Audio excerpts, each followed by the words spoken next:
Hello and welcome to End of Life University podcast, where we share real talk about life and death.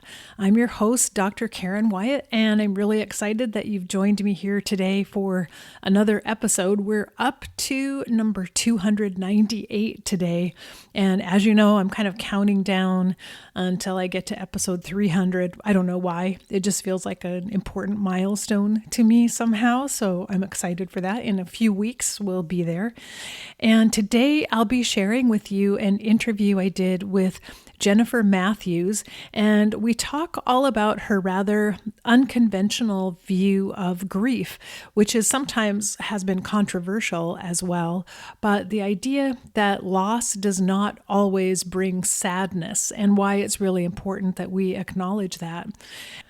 This interview has given me so much to think about, and it's very significant that where it fell in my schedule is to be broadcast is today, Monday, May 10th, the day after Mother's Day, and the day before the anniversary of my father's death, because as you'll hear in the interview, Jennifer and I talk about kind of a spectrum of responses to death that we can have. And I realized in the moment as I was talking to her that my two experiences with each of my parents' deaths actually lie at each end of that spectrum. And so it's really fitting that the timing for the airing of this episode is actually right in between Mother's Day, when I'll be kind of acknowledging my mom and thanking her and grateful for her life, and sending love her way now that she has died. And then also tomorrow, at least as this episode airs, tomorrow I will be honoring the anniversary of my father's death, which happened many years ago, but was such a profound influence and catalyst for change and growth in my life. So you'll see when you listen to our conversation, the moment when I kind of had that awareness, like, oh, wow, I've experienced both ends of what you're talking about here. So I hope you enjoy the interview. It was a lot of fun to do, and I really wanted to present it as just a different way of looking at grief. And I hope it maybe stirs some interesting questions for you as well. Before I play it, though, I just want to say a big thank you to my latest supporter on Patreon, Judith Hilliard. Thank you so much, Judith, for signing up to make a monthly contribution to keep this podcast on the air. And I appreciate you and all the other people who've been supporting this podcast for the last 4 years or so. You all just make my heart sing, and I'm so grateful that you're willing to pitch in a few dollars every month to help out with this cause. So thanks to all of you. If any of you listening are interested in becoming a supporter, you can go to patreon.com/EOLU, and you'll find the page there where you'll learn about different tiers of support and also some bonuses that you can have. And at the end of every month, I post a little end-of-life news update for you. And I'm going to be starting up again very soon, posting some movie reviews that I do with my husband, where we review movies that deal with grief and death and dying, and talk about from our perspective as two doctors, how we think the movie handled the topic and how accurate it was, or how real it was. And anyway, it's kind of fun, and maybe you'll find something new that you might like to watch that's streaming on TV right now. So that hopefully we'll be posting one of those very soon for you as well. So thanks again, all my Patreon supporters. And with that said, we'll move on to this very interesting interview right now. And if you stay tuned after the interview, I'll come back with a few takeaways and to say goodbye. So here we go. Today, I'm so happy to welcome my guest, Jennifer Mathews. Jennifer is a founding member and active organizer of the Ashland Death Cafe and the Living Dying Alliance of Southern Oregon. As part of the community outreach team of the award-winning film Death Makes Life Possible, Jen has led conversations on death, dying, and the afterlife in the U.S., the U.K., and Ireland. In her Unconventional 2019 TEDx talk, Death is Inevitable, Grief is Not, Jen invites us to rethink grief and how we respond to death, and shares the importance of having tools for well-being before we experience loss. And we're going to be talking all about that in our conversation today. And you can learn more about Jen's work at her website, which is jennifermathews.com. And Mathews is spelled with just one T. jennifermathews.com. And I will leave a link to her website and also to her TEDx talk on the show notes for this episode. So Jen, thank you so much for joining me today. Thank you so much for having me. It's a pleasure. Well, after watching your TEDx video, I was really so interested to have this conversation with you about grief, because you do really have a perspective that, in my experience, is unique. And I think it's so important that we talk about all ways of looking at grief. And so that's why I wanted to share this conversation with you. But before we get started, would you just tell us your own story and what motivates you to speak and teach about death and loss? Sure, of course.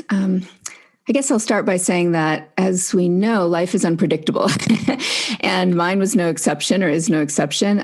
A number of years ago, my life partner, my best friend, the person I planned to spend my life with, whose name was Kate Ash, was diagnosed with advanced cancer.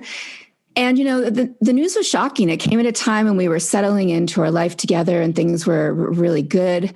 But though we were both optimists, we weren't wearing rose-colored glasses when we found out the news. We proceeded with this knowingness that she would most likely die sooner than later.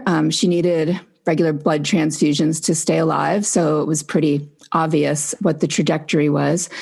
And, we had to make hard decisions, like many people do. So Kate died 12 weeks after her diagnosis. And in that time, there was a real depth of conversation and openness and acknowledgement that death was imminent. And I really believe that informed what we talked about, how we lived, decisions we made. So our spiritual views and practices, and actually laughter yoga too, is part of my story. We both taught laughter to people around the US and in our hometown. These things made a difference in how we navigated those last months of her life and put things into a certain kind of perspective, I guess. And even though we had that experience of having these open-hearted, deep conversations in those months, I honestly wasn't sure what it would be like after she died. Like, I really didn't know if I'd be able to get out of bed. I didn't know if I would be completely overcome by grief. So my guess was as good as anyone's. And part of what happened was Kate had what I consider to be an amazing transition. It was one of the most mystical experiences of my life. I was filled with joy and gratitude, and especially a deep connection to her that didn't actually leave. I don't share this in the TEDx talk because, you're not supposed to talk about spirituality in those talks, actually. So once she died, I was able to maintain this kind of connection that we had really established and worked on, especially given our spiritual perspectives during those last few days and weeks and months together. And I noticed that the moments when I started doubting myself or feeling sad were because I felt I should feel heartbroken. People said things to me like, I know you're devastated. I know this has been really difficult for you, but I wasn't. And so there was this awkwardness in conversations because people were putting an assumption on me based on what they might imagine they would feel, or based on what they knew with other people's experience of death. And I guess I would say, I was so proud of Kate and her exit, and so honored to cheer her on for her next adventure. And that wasn't because I wanted her to go, but I loved her so deeply, and I knew we'd continue to be connected. And so then when we were, I was kind of just as surprised as anyone else, So, so I guess I would say that as I was able to encourage her in this next chapter of her life, in what I would call and what she called her graduation from this world, I didn't want her to feel like she was failing by dying. So there was this place where it was like reminding her that this is part of the cycle of life, that death is part of that. But then I felt like after she died, with my experience of this mystical space, that she was then reminding me that it wasn't a failure either. And she was reminding me of the celebratory aspects. So I'd say that's the foundation. It's perhaps a unique foundation and uncommon, though it's not unheard of. And one more thing I'll say on that is, some point after Kate's death, a friend said to me that I seemed to be doing freakishly well. And I think that idea of doing freakishly well, and she wasn't the only one who said it, but she used those specific words, it made me want to understand and explore why.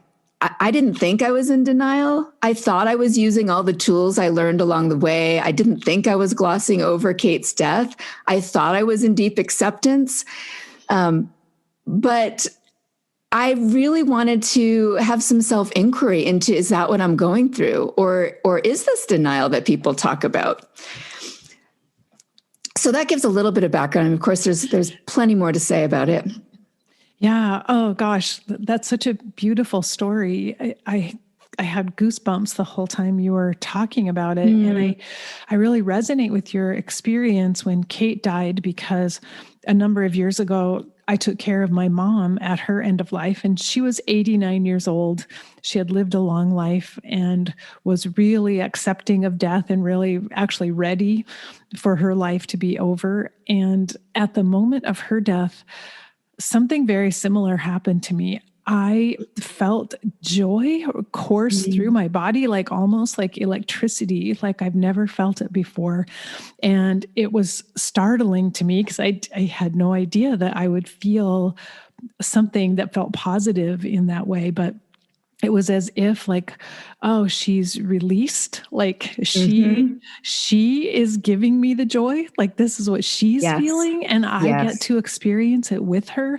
And it was so powerful. It lasted for several weeks. I could recall that feeling in an instant and get back to that place.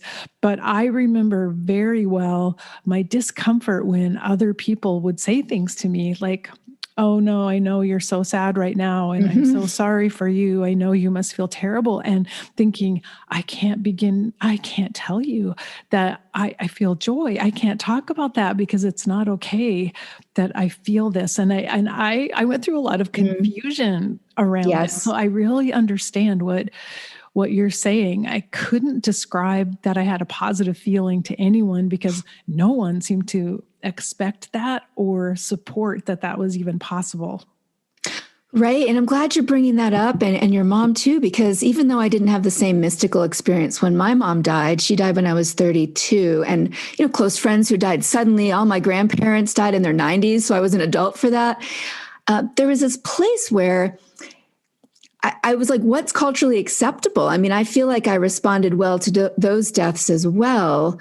And I realized we don't all respond the same way. But then I did start thinking, well, maybe it actually is perfectly normal for some of us to adjust easily, even if it's a significant death. Because I thought, well, with Kate, I might have adjusted well for my mom and close friends, but this is my life partner, so this is going to be different.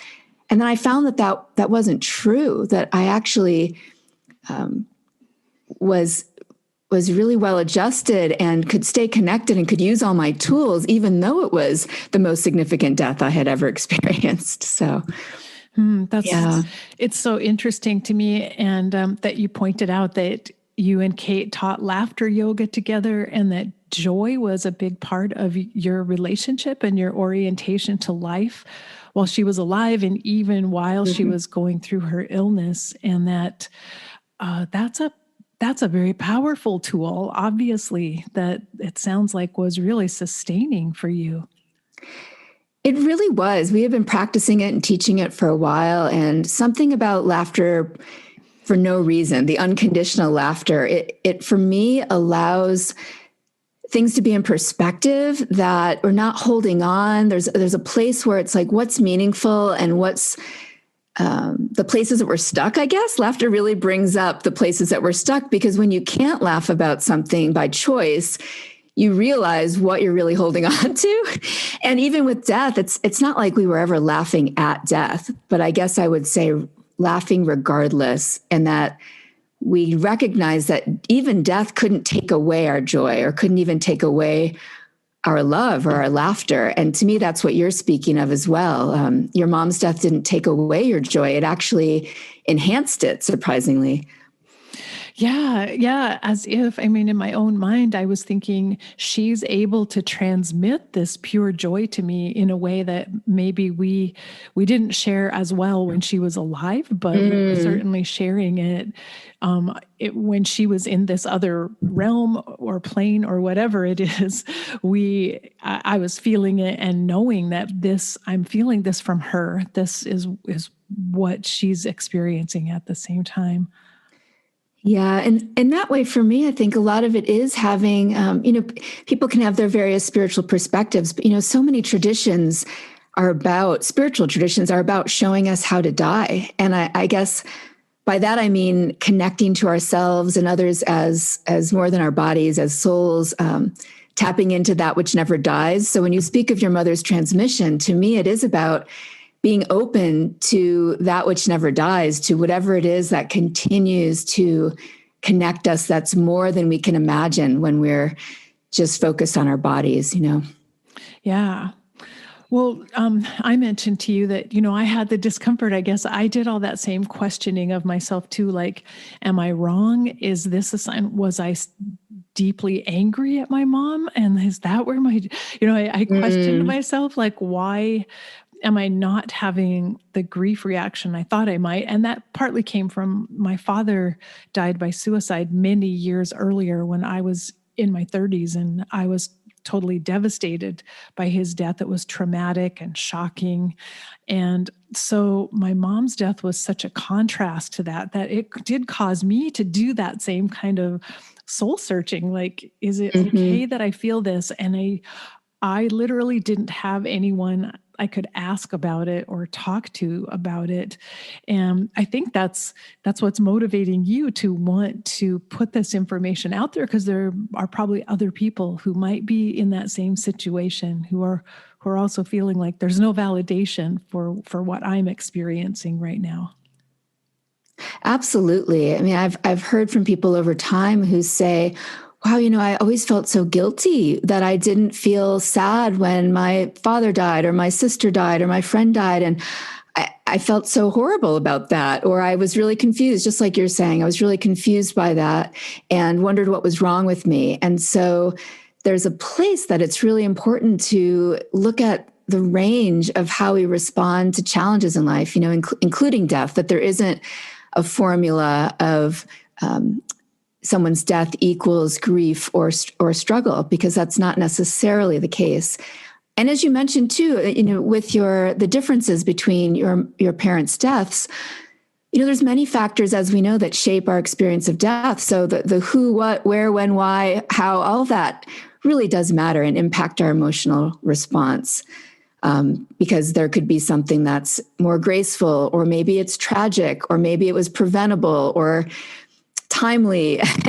So all of those pieces affect our responses. The external factors in our own lives, like our financial resources, or how many stressors we have in our lives, if we're in good physical health, if we have a network of friends and family for support, those external factors are going to impact things as well. I mean, just to say too, as a white woman with white privilege, I acknowledge that I have external factors that people of color might not experience, and because of the current systemic setup. And so my experience of a death is going to be different because I'm in a different colored body, Mm-hmm. So I guess all those pieces are so important. And then to me, what it comes down to in the end is, given those circumstances, given the different ways people die and what that means for us, what are the internal factors that can allow us to navigate death in different kinds of ways? Like what are the tools for well-being, our coping mechanism, traumas we've experienced in the past, personality differences? There's a lot of factors that impact that, which means there's going to be a range of how we respond to death, not just grief. Yes. And from what you're saying and what you experienced, like, it is possible for all of us right now to anticipate, I am going to experience losses in the future. People that I love are going to die. And there are things maybe I can do to prepare myself or to be ready for those experiences when they happen. Mm-hmm. Definitely. Well, one thing that I wanted to cover that you talked about in the TEDx talk is about the language of grief that we use in our society. And I wanted to just get into that a little bit, if you would give us some examples of that. Sure. Well, I started thinking about the language of grief, I think first when someone asked me specifically how my grieving process was going after Kate had died. And I realized when she asked me how my grieving was, that embedded in the language of a grieving process was this idea that I was struggling and that I had to overcome the loss or absence of Kate, rather than an assumption that maybe I was feeling grateful for her presence or for our time together. So I realized by calling the time after someone dies a grieving process, rather than, let's say, an adjustment period or healing journey or transition process, whatever it is, that by calling it a grieving process, I was put into a box of certain expectations. So another way I feel like this shows up is we tend to use the language saying there are many ways to grieve. And we hear that again and again. I think that we say that because we want to give room for people to experience death in whatever way we do, or whatever way they do, rather. But instead, by saying there are many ways to grieve, we're still boxing ourselves in to this belief that we need to respond to death with some kind of sadness. And to me, the truth is that there's many ways to respond to death, and grief is only one of those ways. So it's like, how would this perspective change how we support each other and care for one another when someone dies, or someone that we love or a friend's loved one has died? And that's really why I'd love to see the phrase grieving process as this umbrella catch-all phrase phased out. I'd like to see it phased out. There's many cultures, especially Eastern traditions, that focus on the journey of the soul that died, that are supportive of that journey, and not just focused on those of us who are still in our physical bodies. So historically and culturally, the emphasis in the Western culture has been on grief and grief counseling. Grief is a process. It's pretty new, just in the past 50 years from my research. So there's been cultural waves based on societal norms. And we hear about that with the 5 stages of grief, for example, this idea that if we don't experience some kind of denial, anger, bargaining, depression, et cetera, that we can't get to acceptance. But from my experience, it's possible. Like it doesn't mean that everyone needs to strive for that, but some of us are able to find that deep acceptance without much struggle when someone dies. And that's also part of the language, is we have this focus on the 5 stages of grief, which, as you know, were about the people themselves who are diagnosed with terminal illness, not actually their loved ones in their life. And I think it limits us. I think it creates a kind of context that isn't reflective of the reality of our experience. That's a really good point. And I think in recent years, what I have witnessed is a rush to support people who are grieving and to make sure that people don't feel a need to repress their grief or to hide it or to numb it and not deal with it if they are experiencing it, but to support people in whatever they do experience. But in that rush, we may have overlooked the fact that there's a huge spectrum here of how people respond after a death. And maybe we've overemphasized the sadness end of that spectrum and left out people who are not feeling as sad as others. That is I feel like you articulated that exactly the way that I've experienced it. And it's been challenging for me because, there's part of me that the last thing I want to do is invalidate someone's sadness and devastation when someone dies. I want them to feel their heartache if they feel heartache. And so because the pendulum has swung, I think, in that direction of really emphasizing feeling our emotions for good reasons, because we don't want to repress our emotions, really important to allow ourselves to feel what we feel and release that. But then we also need to recognize that isn't the only way.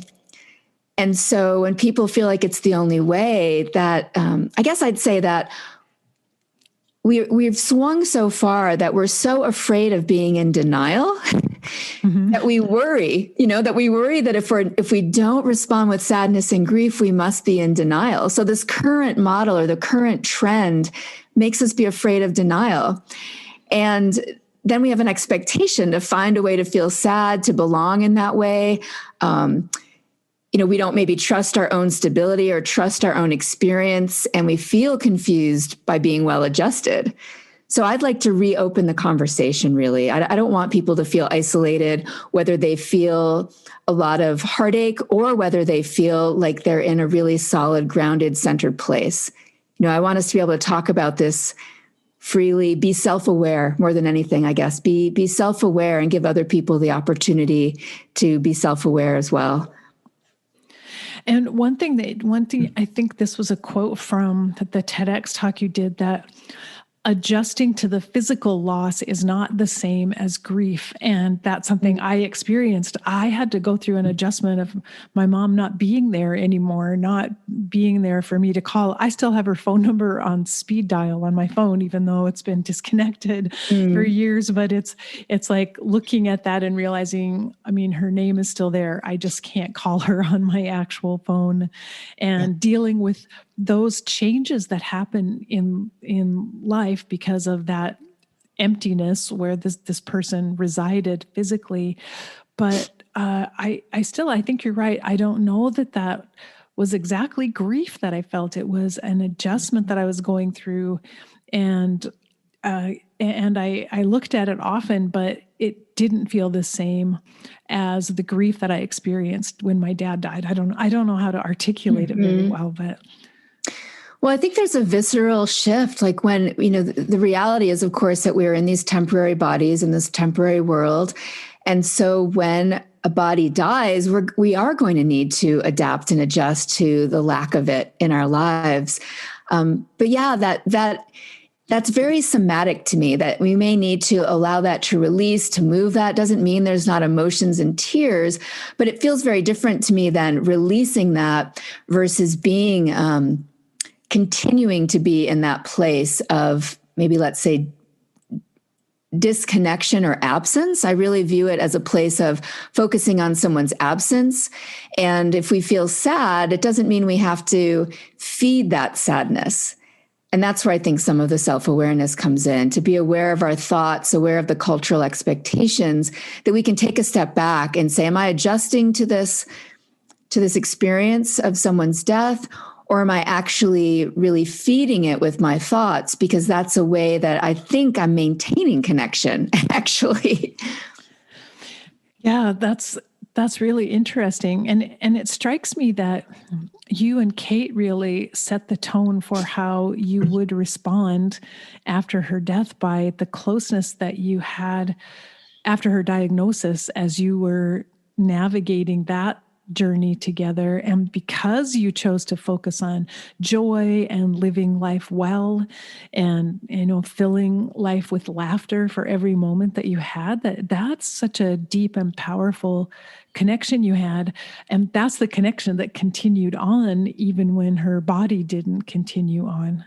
Yeah. And that's not to say, it doesn't mean that there aren't moments where you're riding that roller coaster and that there's challenging moments. I think that it's more about what the dominant experience is, or being able to recognize it for what it is, like recognize those moments, just like we would when we respond to anything difficult in our lives,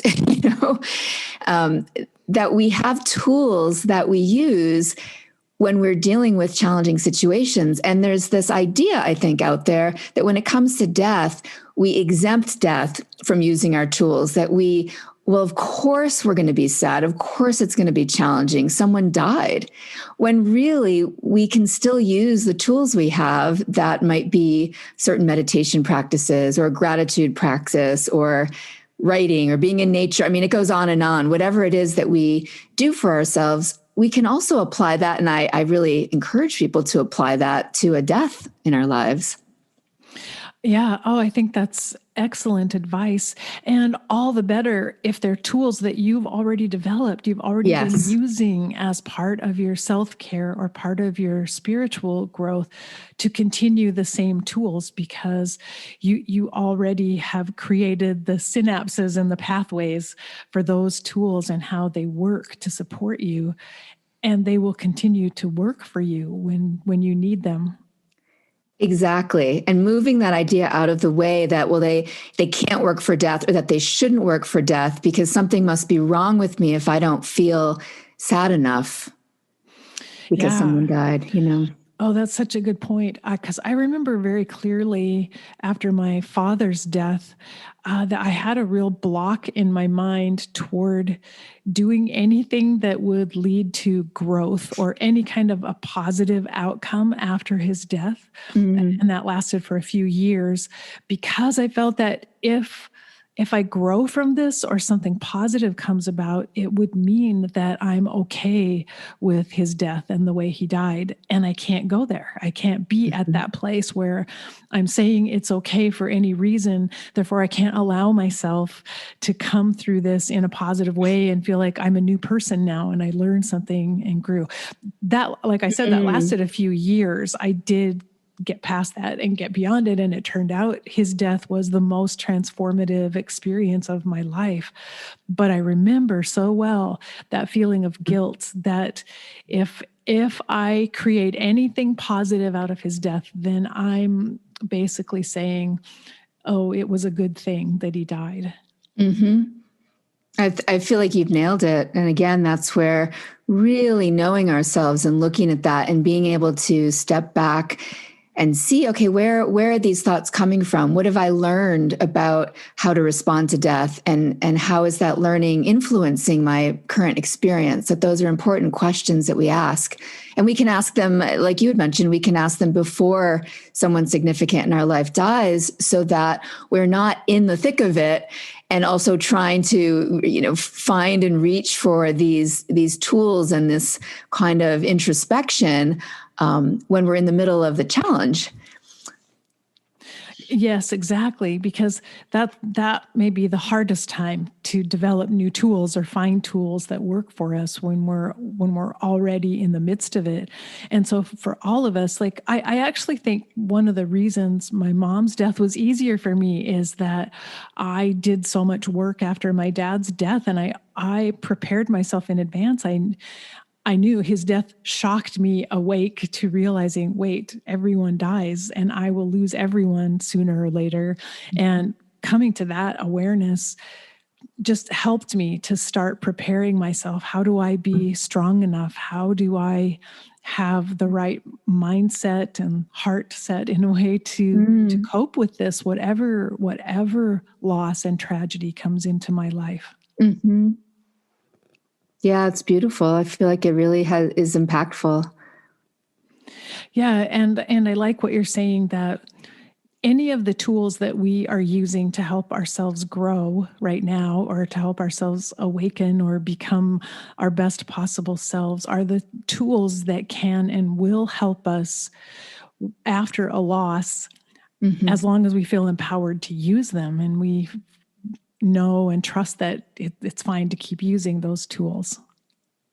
Exactly. What tools do you already have, and know that you start applying those tools you already know and that you already use. And again, that speaks to the importance of practicing our emotional, spiritual well-being starting today, knowing that it will make a difference and it will make some kind of, will create some kind of ease as we experience any challenges in our life. Yeah, exactly. And I think this last year with COVID, I think, has awakened a lot of people to the reality that as Buddhism says, nothing lasts and everything changes, because all of us experienced that in one way or another in this past year. And I see that as a huge wake-up call, like, get ready. There will be more change and there will be more loss, and prepare yourself now for what may come in the future. Yes. Yeah, exactly. Well, one of the things that I was really interested in, you talk about the idea that people equate grief with love. And I myself have done that. I myself have called it that, like, well, if you're grieving a lot, it's just a sign that you loved someone really deeply, the fact that you're grieving. And I wanted you to talk to me about that, because, you're pointing out that may not be the most helpful way to look at it. And so I was really fascinated by your comments there. Well, thank you for bringing that up. I do feel like that idea that grief equals, that love equals grief is one of the things that prevents us from accepting that there's other ways to respond to death. So I would say that one of the most common ideas we hear is the more you love someone, the more you grieve, which honestly, I think it's meant to comfort people who are struggling, right, with the depth of their sadness. It's like, well, you're only struggling so much and you're grieving so much because you love them. But the truth is there isn't a love to grief ratio. So how much you love someone doesn't determine your response to death. It's not proportional. And guess how many memes do we see on social media saying a version of this, that grief is love? One consequence to me is that people who are okay with death are told that they must not be loving someone enough or that much if they're not sad enough. And then what happens is that the guilt and shame and self-doubt can arise. So the point is that sometimes when people die, we don't feel grief, and that it's not because we don't love them. What if it's because the love carries us through to such a deep connection? What if it's because we love them so deeply that it actually reinforces the joy that we feel for them and the freedom that they experience, and how, like you mentioned with your mother, that transmission? What if that's what's true? That's such a good point. And I'm one of the people guilty of sharing those memes on social media, because I never really thought about it. But the other thing that occurred to me is that on the other end of the spectrum, some people might be grieving deeply, but who are angry at the person who died, or who had a terrible relationship with the person who died, and they're grieving what they never had. They're grieving something that didn't exist in their life, and feeling all the sorrow of that. And so in a way, so to say to them, oh, you're grieving so much, you're so sad, it must be because you love that person, and they're feeling horrible inside because they're actually feeling the opposite. They're feeling anger and hatred toward the person who died.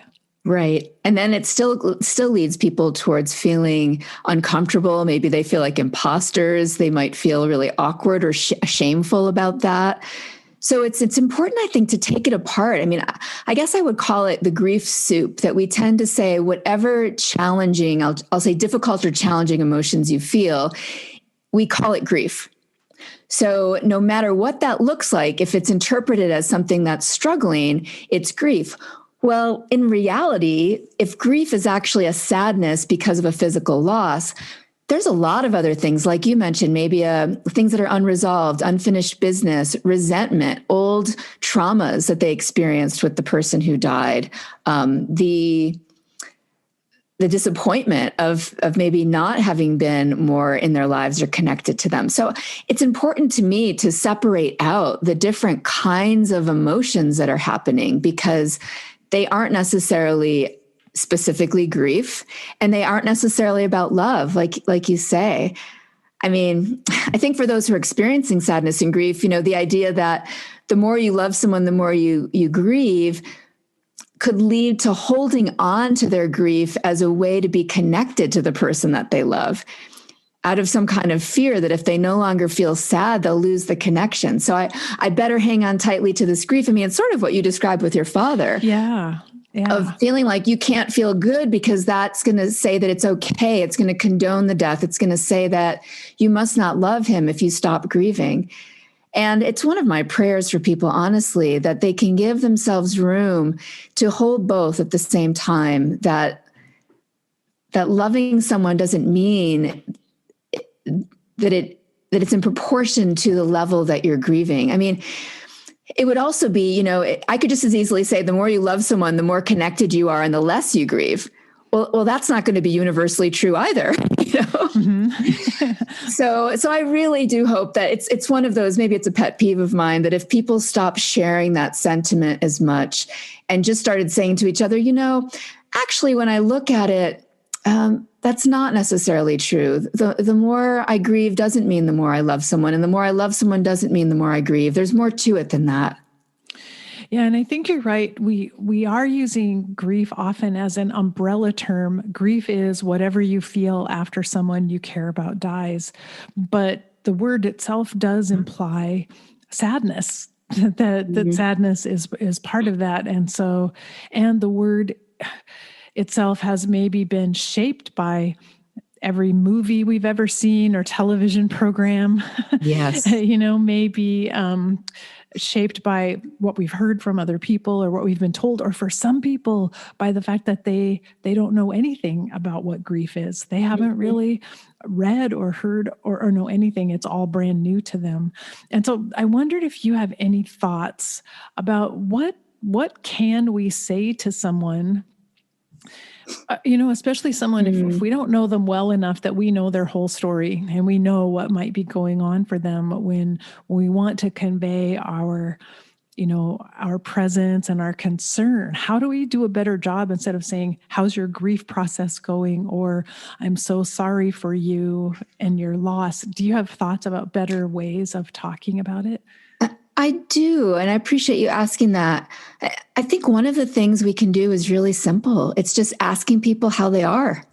Yeah. And being present to the answer without assuming they're in grief or sadness, and without assuming they're doing fine. Not just asking, how are you, hoping that they'll gloss over the challenges that they're having, but also not asking how they are with this look on our faces that is like, in complete expectation of, wow, I have so much pity and sympathy for you because you're really struggling. I mean, body language conveys a lot, as we know. Mm-hmm. So can we just say, how are you? And be really present to whatever they say so that they know that there's space for all responses, that we won't be suspicious if they're actually doing really well, that we're not going to assume they must be avoiding their feelings. We're not going to judge them for actually being in a good space, but we're also not going to judge them for being in a challenging space and for being heartbroken. So that's where I just invite people to open that up and to give each other permission. I think for those of us who are in this field of work, it is about language somewhat, because using the word grief for grieving to mean when people are actually in their sorrow as they heal from a death is appropriate. And it would be a really big shift to allow people to have their experience if we were free of that expectation or social pressure to grieve. We don't want the social pressure to be told to get over it either. So I guess be genuinely curious, genuinely curious without a preconceived idea of how someone might be responding to their death, because there are so many factors that impact their response.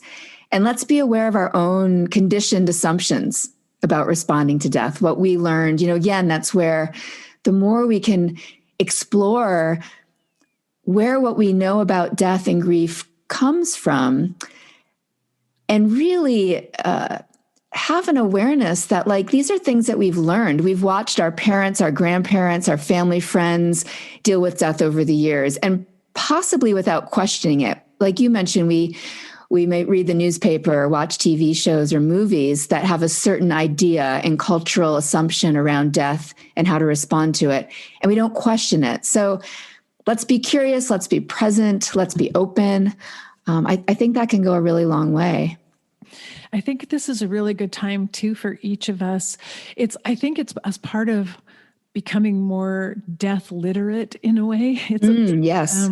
Death educated, I guess, is that we each go back through our own experiences in our lives. What losses have we had?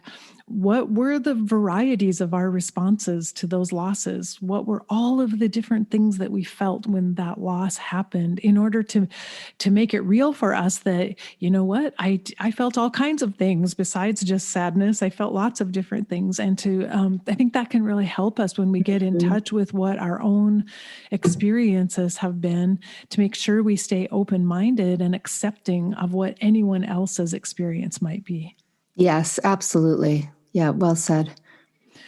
And then to emphasize once again, like your point about using spiritual tools, I guess we don't even have to call them spiritual tools. They're like wellness tools or mindfulness tools, any of the tools that we use that help us as we're trying to grow, that I would love to see everyone becoming more conscious of the fact that loss is going to happen in my life no matter what I do.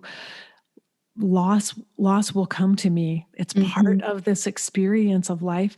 And I want to be open to it. I want to be able to experience it in the whatever way I can, but I want to have the tools that will help me get through loss. So I need to practice those tools now.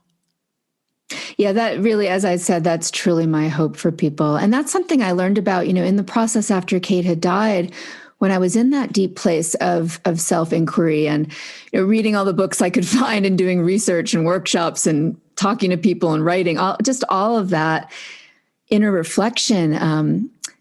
I found the book The Other Side of Sadness by George Bonanno, which I'm guessing you might be familiar with.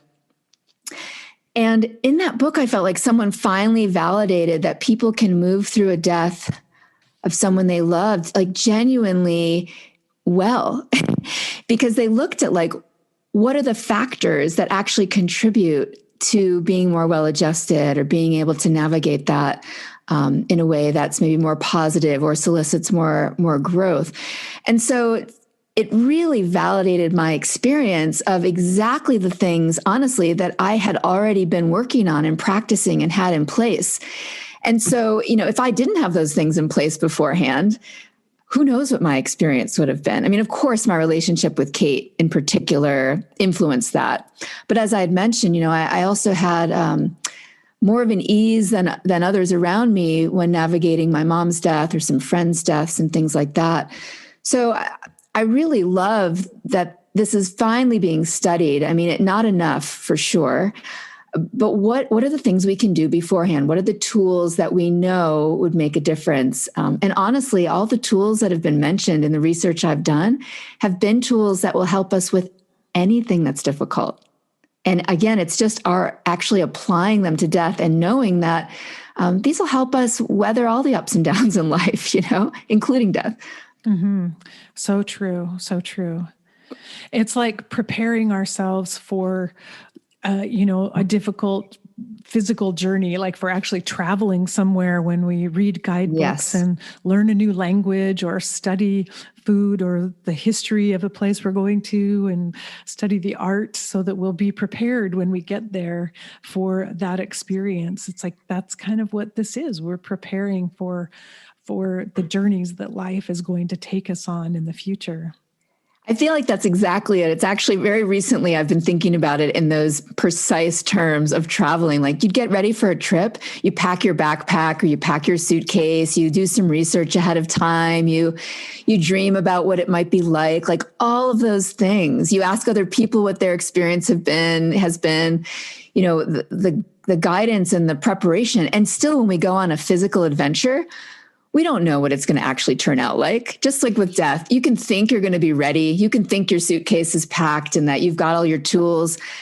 And then you show up for life.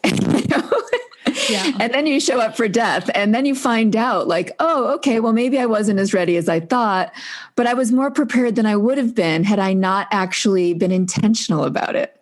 So same thing as traveling. Yes. Yes. Such a good point to make. Such a good point that no matter how much we prepare, we will be blindsided in certain ways, and things will come that we didn't expect, but we'll be better off than we might have if we didn't prepare at all. Mm-hmm. Indeed. Yeah.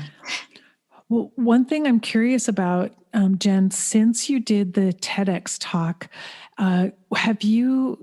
what kind of feedback have you gotten? Have you found other people who've said, yes, I needed this. This is exactly what has happened to me. Have you found people who pushed back against it? I found both, actually. I mean, mostly I've found that people are really relieved that they have this like, this relaxing into, oh, that was actually my experience too. Or maybe not to the extreme. I realize that the level of the joy and connection and gratitude that I experienced might be less common, but people could really relate to, wow, I didn't feel horrible when so-and-so died. And I always wondered why. And I think more people can relate to this than we know. And the biggest relief, again, I think, is about the guilt. I think people feel a certain level of guilt and lack of permission to talk about doing well with death, or however we want to frame that. Certainly, there have also been people who have given a pushback saying that's not possible. Kind of the arguments that I would expect around being in denial, or maybe I'm unemotional. It's just that I experience different emotions than they did. Like I certainly experience emotions, and some of those are really positive emotions rather than negative emotions. But there's, I think, a certain level of disbelief from certain people, a suspicion, and it goes back from what people have shared with me. I do think it goes back to the language we use, the 5 stages of grief, the expectations, what we're taught, and the fact that there's not a lot of research about it. I mean, most of the studies on grief has to do with much more complicated grief and with people who are seeking grief counseling or grief support groups because they're struggling. So we don't really hear from people who are doing well. We don't hear from people who are emotionally healthy and well-adjusted, but they're out there. There's plenty of them out there, and I certainly feel honored to have connected with them because of the TED Talk. Oh, that's such a good point. Such a good point that you're right. The people who are doing well don't show up in places where their comments would be measured, or they'd be part of a survey or a study group. Yeah. And that's part of, I think, the idea of being just resilient. I mean, a lot of what the studies have found is that ability to adapt and be resilient, or to be more optimistic, things that we might not all have naturally, but that we can actually learn, is really impactful when it comes to death and dying. So what are the tools that we already have, and how can we learn to accept death as a part of life? And again, some of that's cultural. I mean, just like some cultures here, historically, we've worn black at a funeral, let's say. Well, in some cultures, they wear white.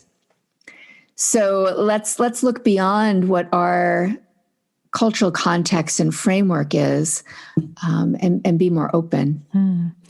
And I think that's a really good point. I read an article that came out based on this year of COVID that we've been through, that said the generation that has done the best with coping, been the most resilient and done the best with coping with all these changes from COVID has actually been the very old. And part of it is just because they've lived so much life and they've seen so much tragedy in their lives. They've been through so many things, and they interviewed a few of those people who said, oh, I've learned that everything passes, everything changes, we've gotten through so much. We'll get through this. And I found that very reassuring that it is. And, life is unpredictable. And, like people say, the one thing we can count on is change. It's true. So how can we really embody that and get it? I understand like the differences in our beliefs and our upbringings and our temperaments and personalities make an impact, but there's always something we can do to more actively support our well-being, to really be grounded in who we are and the essence of who we are, and to find ways towards self-awareness. Because when you speak of that to the elders, to me, that's about the self-awareness that comes with wisdom. And the wisdom that comes with age. It doesn't have to come with age, but it often does. Yeah, so true.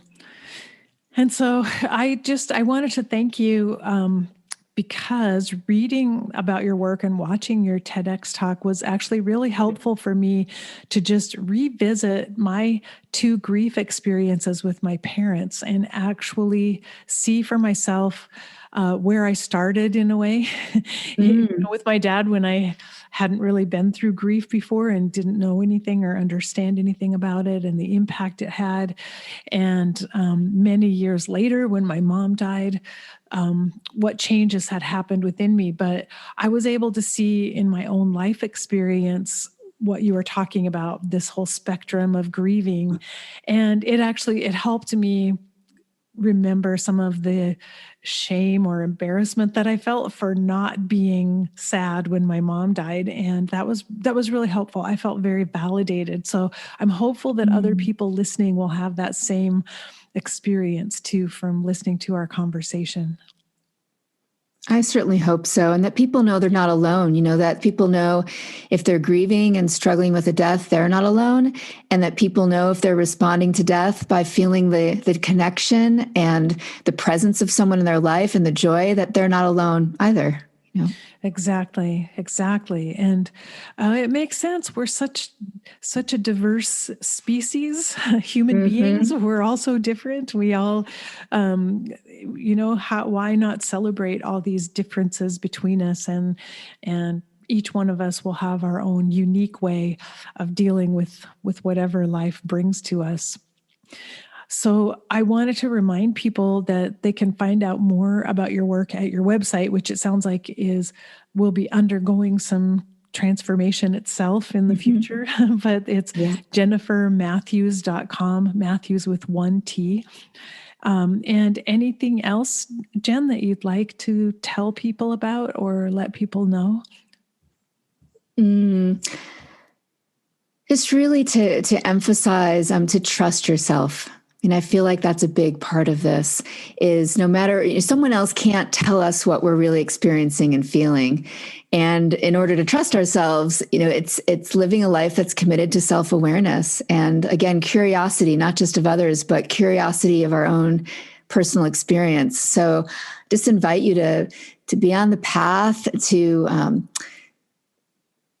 really be in self-compassion for yourself, no matter what your experience is, and to know that we're all in this together. No matter what, we're all in this together. So, true. Well, Jen, it's been such a delight to talk to you today. Thank you so much for joining me. Oh, you as well. I really appreciate all that you shared and for the opportunity to connect with your listeners. So thank you. I hope you enjoyed my interview with Jennifer Mathews. As I said, her approach to grief is somewhat unconventional, and I know she's received some pushback about it, but she's also found a lot of people like me who actually resonated with it when they thought about it. And so I think it's important that we be able to look at the whole spectrum of experiences that people have around loss and death, and that we make space for all of it and make sure that we're not excluding or marginalizing anyone who might have a different type of reaction or response when someone they love dies. So I also really appreciate Jennifer's emphasis on the fact that we can actually prepare ourselves somewhat for loss. And she feels that it was her own spiritual work that she'd been doing together with her partner that helped her when that time of loss came. And I really believe in that as well. Because, as I mentioned, my own father's death completely shattered me and devastated me, but I spent a lot of years working on myself spiritually and also preparing for the fact that my mom would die at some point. And contemplating that, and also that everyone else I know and love will die, and I will die. And so that became a big part of my practice, acknowledging death and impermanence and focusing on living the best life I could each day right now. And so that prompted me during the last 5 years of my mom's life to really reach out to her to try to heal some of the wounds that she and I had experienced all during our relationship, some of the pain, and even some of the guilt and shame that we both carried around my father's suicide. And so we had this amazing opportunity for 5 years before she died to connect with each other more and more deeply in a spiritual way and really work through a lot of issues together. And I really believe the work that we did is what actually helped me have so much peace and then actually joy at the moment of her death, which I believe that she was experiencing as well. She, I believe, was ready to die and experienced her own death as a release. And so I think the spiritual work that we do is so very important, so important. And really, if there's anything that I would like to teach and share, it is that reminder to please take a look at your inner life and do your inner work, because that's the thing that will give every moment of this life deeper meaning and purpose, and you'll find more love and more joy no matter what's happening on the outside, in the external world. You will be able to find meaning and purpose within if you focus on your inner spiritual life. And so this might be a time when I just let you know something. Those of you who stayed on and have listened all the way to the very end, I'm going to clue you in on something happening in the near future.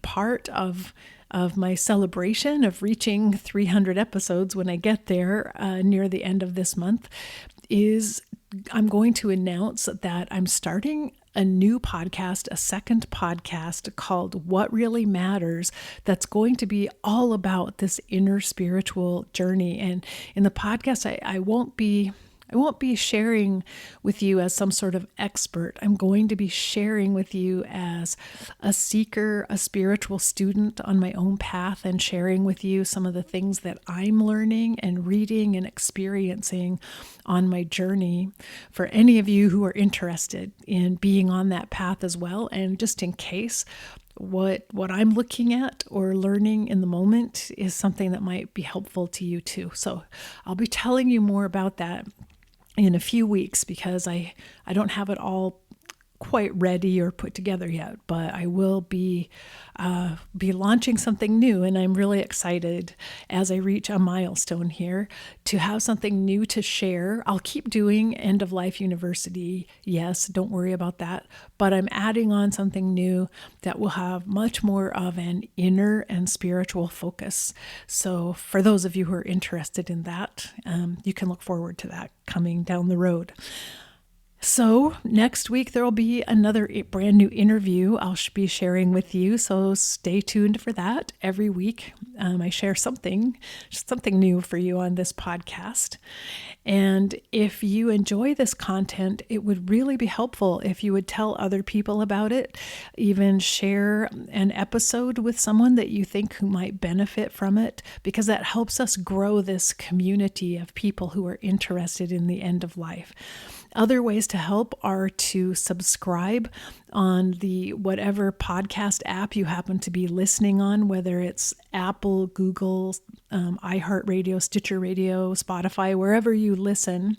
If you subscribe to the podcast and then leave a rating and a review, that increases the chance that someone searching for content like this will be able to find it, because they're more likely to show it. The podcast moves up in the ranks, becomes more popular, and they're more likely to show it to people. So those can be really helpful if you are inclined to help me out in that way. So thanks again for being here with me and joining in and listening and being part of this conversation. And until next week, remember, we're here on this planet for love. So face your fear. Be ready for whatever life brings to you, because it will be interesting. And love each and every moment of your life. Take care.